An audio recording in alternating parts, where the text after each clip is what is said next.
वनिता सिद्धार्थ मलैया की जन संवाद यात्रा चौथे दिन भी जारी रही और विभिन्न ग्रामीण अंचलों में पहुंच करके सिद्धार्थ मलैया ने लोगों से मुलाकात की। इस दौरान स्थानीय समस्याओं के साथ लोगों को पानी की समस्या निकल कर सामने आई, अघोषित बिजली कटौती की समस्या भी सामने आई, तो प्रधानमंत्री आवास योजना में भी परेशानियां लोगों को समझ में आई। क्या कुछ कहा सिद्धार्थ मलैया ने इस मामले को लेकर के, आपको सुनाते हैं और दिखाते हैं यात्रा का पूरा नज़ारा। ब्यूरो रिपोर्ट के साथ शांतनु भारत की रिपोर्ट।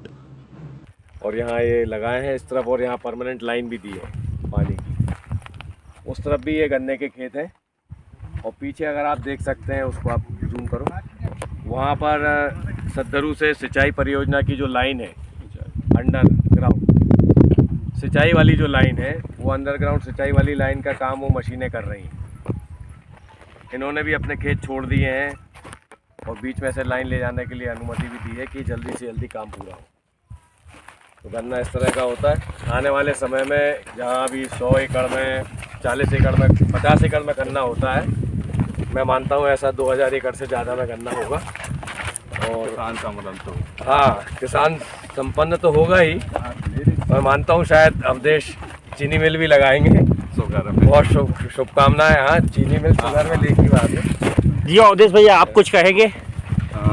आज हरदुआ राजापटना में सभी लोग पहुंच रहे हैं।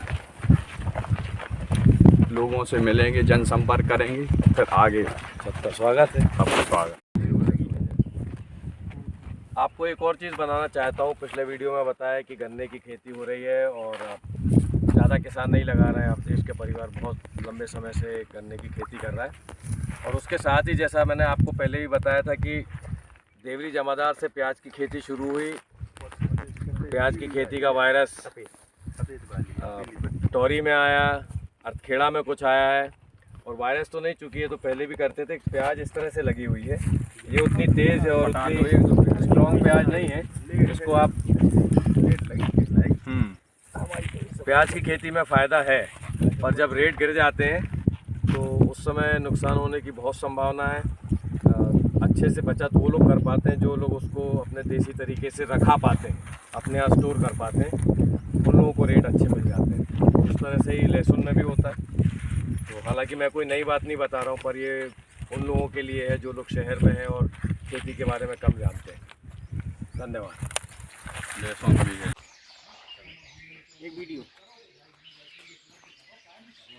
कमला जी से कहा है कि जबलपुर में जो आयुर्वेद का केंद्र जाता ही नहीं, ये विद्यासागर पूर्णा जी वो तो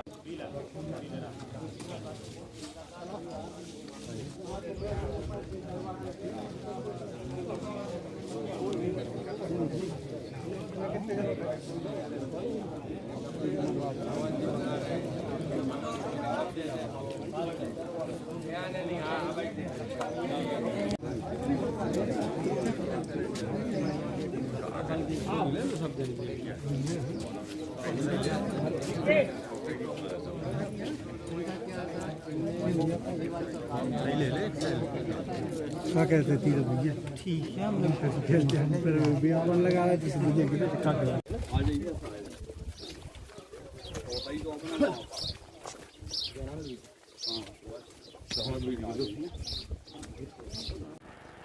यात्रा का उद्देश्य बहुत साफ है और बहुत सीमित है।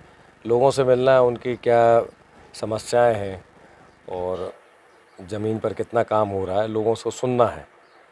उस बारे में कुछ हमारी बात है या कुछ उसकी समझाइश है तो वो बात कहना है, एक संबंध स्थापित करना है। और वही यात्रा का उद्देश्य है। वो पूरा हो रहा है, अच्छे से हो रहा है। लोग जो बात सुनने की है उसे सुन भी रहे हैं, समझ भी रहे हैं, और अपनी बात जो है वो हमें बता रहे हैं, हम उसे लिख रहे हैं, नए अनुभव हो रहे हैं।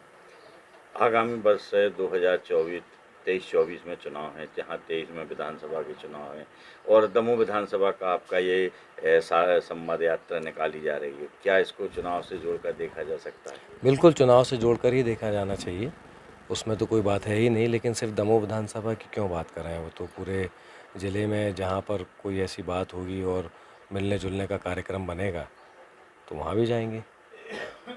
समर्थन करा कर रहे हैं आप, तो क्या समस्या सुनने मिली है? लोग क्या समस्या बता रहे हैं ज़्यादा? फौरी तौर पर तो लोगों की जो समस्या उस समय होती है वो वही बोलते हैं। तो पीने के पानी की जैसे लोगों को दिक्कत है, और अभी अघोषित बिजली मध्य प्रदेश में 4-5 दिन से शुरू हुई है, और चूँकि गर्मी इतनी ज़्यादा है लोगों को तकलीफ़ है।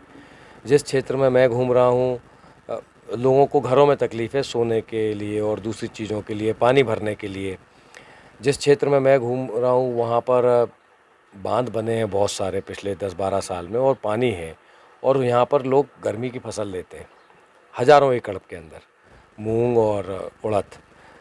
अब लोगों को निर्बाध आपूर्ति नहीं हो पा रही है बिजली की, और अघोषित है, अनशेड्यूल्ड है, तो उनको पता नहीं कब बिजली आएगी। उनको 6 से 7 घंटे हमको देना है, और किस समय देंगे पता नहीं। तो चूँकि अब कोयले की कमी और जो भी बातें हैं, तो मेरे को जो जानकारी है कि अगले 7-8 दिन और इस तरह का रहेगा, पर लोगों का उसमें खेती में नुकसान होता है जो तीसरी फसल ले रहा है।